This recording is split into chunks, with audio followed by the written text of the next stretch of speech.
Good morning.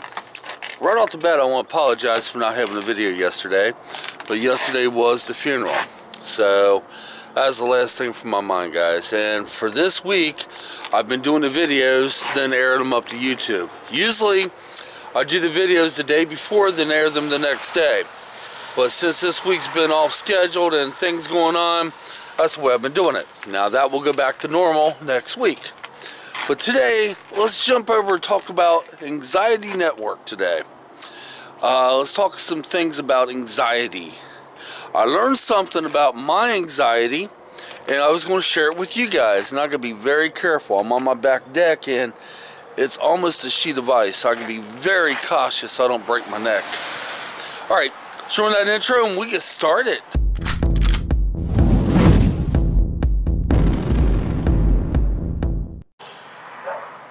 Alright, if you guys have been watching my videos, well, if you've been watching me, I talk a lot about my anxiety and how I have issues with my anxiety. And I also talk a lot about the triggers, which triggers my anxiety. Well, I kind of was on the mark of this, but I want to do some more studies, but I learned one of my major triggers. And the reason I do what I do, and I talk to you guys about it, in case you guys have the same issues I do, maybe this might be one of your triggers. And plus, by me trying to find out what my triggers are, maybe I can figure out what not to do or what to do so my anxiety won't happen. But one of my triggers I learned is what I'm going to call I don't have an out. Let me explain. Now, all last week I was at the hospital every single day, and a lot of them days I was up there 2 and 3 times. The hospital and doctor's offices is some of my worst places to go. My anxiety goes off the charts, and it's just nothing but pure hell. But all last week I had anxiety issues at the hospital, but I kept them controllable. How was I able to do that? Well, I'm going to tell you how. I'm trying to hide from that wind, because that wind blows, it goes right through you. Now, one of the things whenever I go to the doctor's office or I got to go to the hospital so they could take blood is I don't have an out. And let me explain. You are there and you have to sit in the waiting room until they call your name, and you go back and back. You're there. It ain't like you could just get up and walk away. Once you sign your name on that paper, you can't leave. You have to do it. You have no out. You can't just get up, oh my God, my anxiety's getting bad, I got to get up and go outside, and you can't do it. So, by that happening makes my anxiety happen even more, because I don't have an out, and pretty much I freak. Now, when I went up to the hospital last week, I had an out. Even though we was seeing our loved one, but I still had an out. See, one of the things I have anxiety on is when I walk the trail. The trail I don't have an out, because when I get so far down on the trail, I know I still have to come back. Unlike when I do laps at the park, my truck is only at the most 8 minutes from me. That's an out. And last week when I was at the hospital, if my anxiety kicked in, all I had to do is just walk outside, go to my truck, go walk around the block, and come back when the anxiety calmed back down. I had an out. There was nothing physically there keeping me. I could leave it any time. Unlike my doctor's appointments, unlike when I give blood, I don't have an out. You have to be there.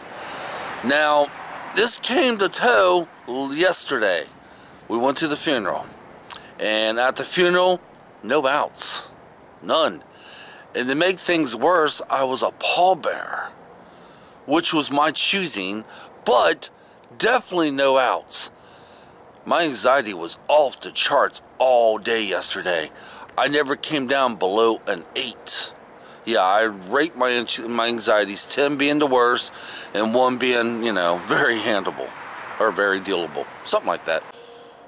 So yesterday we went to the funeral, and it was a visitation, and then, the funeral afterwards was all in one day. Praise God for that.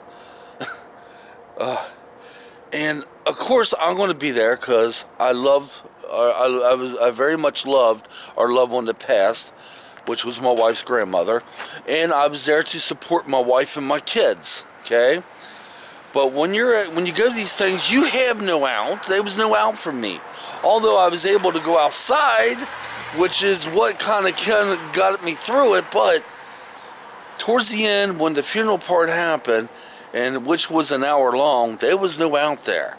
You know, the hardest part of the funeral is when the funerals happen itself, and I was there to support my wife and my children, 0 outs, and I knew I couldn't just get up, even if I wanted to, which I never would, couldn't just say, hey hon, I meet you outside. I mean, what husband would do that? You're there to support your wife. You're there to comfort your wife and your kids. I would never do that. So there was 0 outs, and I knew it was, you know, it was dependent on me to be one of the pallbearers. So, oh my God, my anxiety went right off the charts. And it was that whole hour, I was there comforting my wife and my kids, and yet my anxiety is like out of here. And one of the videos I'm going to make about anxiety coming down the road is the different things anxiety does to a person. I've noticed parts of my body that completely go haywire when my anxiety kicks in. I never realized them before until recently. But yeah, my anxiety, what causes a lot of my anxiety is when I don't have an out. When I feel as though I'm trapped and I can't escape. It triggers my anxiety. You know, it's hard to do videos, guys, when you're trying to hold back the shivering. It is so cold right now. I'm trying to hold back the fact I want to shiver. So it's real hard to do these videos. It is going to warm up somewhat today. And yesterday was another day I did not get a walk in. That too had to take a back burner a lot last week. So I'm hoping now after yesterday I could get things back to normal. Whatever that might be. Well, my type of normal. But yeah, guys, for those out there that suffer with anxiety like I do, if you ever once thought maybe some of the things that causes your anxiety is you don't have an out. In other words, you're put in situations you have no escape. And if that's it, then that's one of my triggers too. Yeah. Now that I know that's one of my triggers, and we're going to slowly walk back to my gate, and if I can make it to my gate and off my deck, then I'm going to pat myself on the back for not falling and breaking my neck. But now that I know this is one of the triggers, now I need to figure out how to deal with it. I need to figure out how I can work this to my advantage. Because if I can figure that out, then I will be able to help my anxiety. So guys, this is all I got for now. Now we're headed back up to the graveyard today, because my wife and I want to go back there when no people are there. And we're going to do some video. I'm not going to videotape the grave, no. But when we're up there, we're going to videotape other things. So I should have a video tomorrow. Well, I'm going to have a video tomorrow morning. But I should be able to have a video and all edited up so I don't have to do this tomorrow morning. Because I don't like doing this. No, not at all. Because honestly, I like my videos. Yeah, I want them far and fresh, but I like to do them the day before and don't feel like I have to cram them in. Because after I get done talking to you guys, I'm headed in to shave my head, take my shower, and I gotta walk down a slight slope here.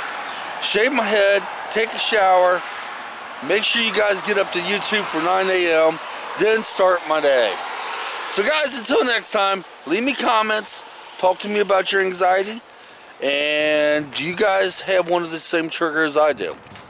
Which is, you don't have an out. Until next time, come on, let's get out of here, and thanks for watching.